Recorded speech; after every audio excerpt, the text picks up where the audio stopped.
ဟိုးရှိတုန်းကတာယာကုန်းလို့ခေါ်တဲ့ရွာလေးတစ်ရွာရှိပါတယ်။အဲ့ဒီမှာဥရွှေလို့ခေါ်တဲ့အယုတ်တွေတစ်ယောက်ရှိတယ်။သူဟာဈေးထဲမှာအရေးသွေးကောင်းမွန်တဲ့အယုတ်တွေကိုပဲရောင်းလေးရှိပြီးအယုတ်တွေကလည်းတကယ်ကောင်းမွန်တာကြောင့်လူတွေကသူ့စီကပဲအယုတ်တွေဝယ်ကြတာပေါ့။အဲ့ဒီရွာမှာပဲကြော်ကြီးလို့ခေါ်တဲ့နောက်ထပ်အယုတ်တွေတစ်ယောက်လည်းရှိပါသေးတယ်။သူကဥရွှေကိုတိတ်မနာလို့ပါဘူး။ဥရွှေကိုဘလို့ဒုက္ခပေးရမလဲဆိုတာကိုပဲအမြဲတွေးနေတတ်ပါတယ်။ဒါပေမဲ့ဥရွှေကအမြဲတမ်းအယုတ်ရောင်းရမှာကိုပဲအာယုံဆိုင်နေတာကြောင့်ကြော်ကြီးရဲ့ကြံစီတွေကအမြဲတမ်းမအောင်မြင်ခဲ့ပါဘူး။ဖေ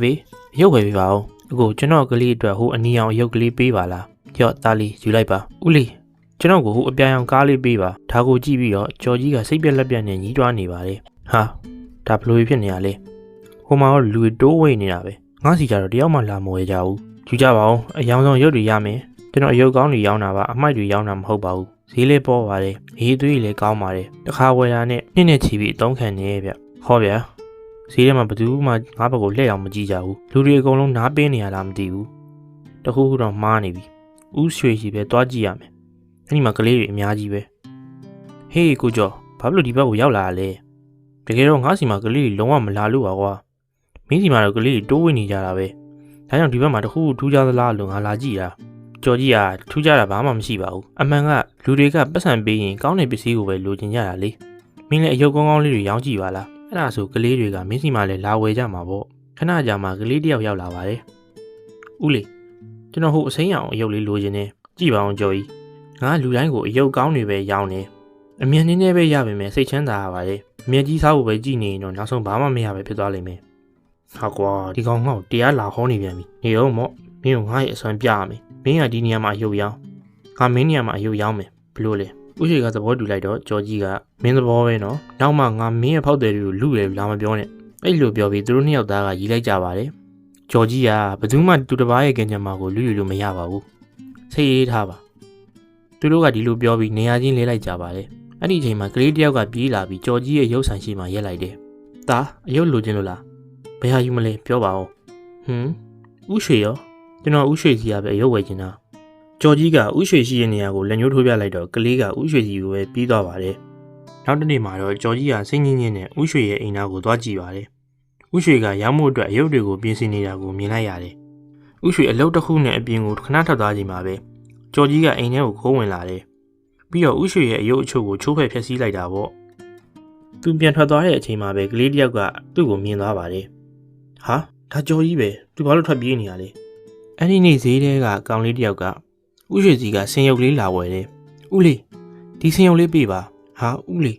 းဒီဆင်ရုပ်က6ကျိုးနေတာပဲဥရွှေမင်းကလေးတွေကိုအယုတ်အကျိုးပဲတွေပေးနေရလားငါတို့မင်းစီကလုံးဝမဝယ်တော့ဘူးအဲ့ဒီအချိန်မှာကျော်ကြီးကအခွင့်ကောင်းယူပြီးអော်ပါတော့တယ်လာကြပါအယောင်ဆောင်ရုပ်တွေခိုင်ခန့်တဲ့ရုပ်တွေအကောင်းစားတွေဒီမှာရမယ်နော်မကြိုးမပဲအယုတ်တွေပဲရောင်းနေဒီဘက်ကိုလာကြပါကလေးတွေအားလုံးဥရှိကိုထားခဲ့ကြပြီကျော်ကြီးစီကိုပြေးသွားကြတော့တယ်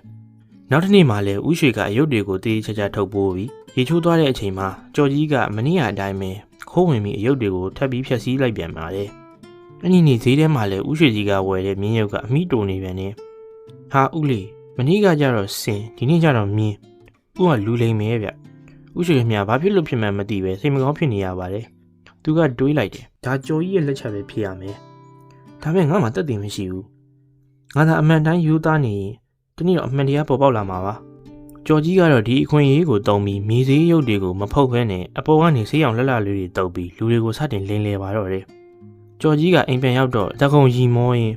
မနီရေဗမာလဲဒီရုပ်တွေကိုဆေးလှလှလေးတုပ်လိုက်အောင်ငါဒီနေ့ဈေးထဲမှာတယောက်တည်းရောင်းရတော့မယ်အကုန်ရောင်းရရင်မနေ့ပြန်ဒီထက်ပိုပြီးဆေးတုပ်ကြရမယ်တတိထားအောင်နော်လူမိကောင်မယ်မင်းကငါ့ကိုဘာမှတ်နေလဲငါဆေးတုပ်ထားတာကအစိမ်းရောင်လားအကြက်လားဘယ်သူမှမသိပါဘူးကွာငါတော့အမျက်တွေအများကြီးရတော့မှာသူကဒီလိုပြောပြီးအတကုံရီမောပါတော့တယ်ဒါဆိုရင်ကျမအတွက်ရွှေဆွဲကြိုးလေးတစ်ကုံလောက်ဝယ်ပေးနော်ဒါပေါ့ငါမိမအတွက်တော့ဝယ်ပေးရမှာပေါ့အဲ့ဒီနောက်မှာသူတို့အယုတ်တွေကိုမဖုတ်ခဲနဲ့ဆေးရောင်တွေထဲပဲနှိပ်ပြီးအကြောက်ခံထားလိုက်ပါတယ်နောက်တစ်နေ့ရောက်တော့လမ်းမှာဥရွှေနဲ့ကျော်ကြီးတို့တွေ့ကြပါတယ်ဟေးဥရွှေဈေးမသွားဘူးလာ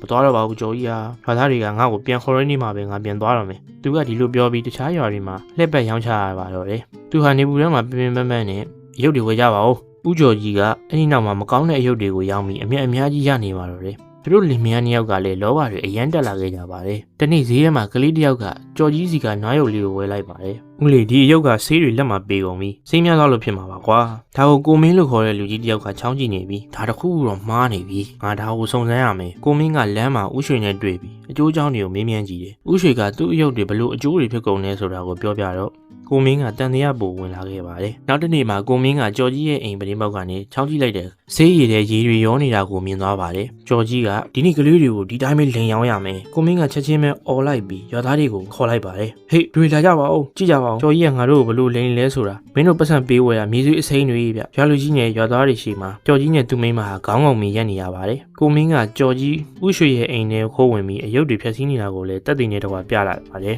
ကြော်ကြီးမင်းကကလေးတွေအယုတ်ကိုတောင်လိန်လေတယ်မိုင်းကွက်တွေချဲမယ်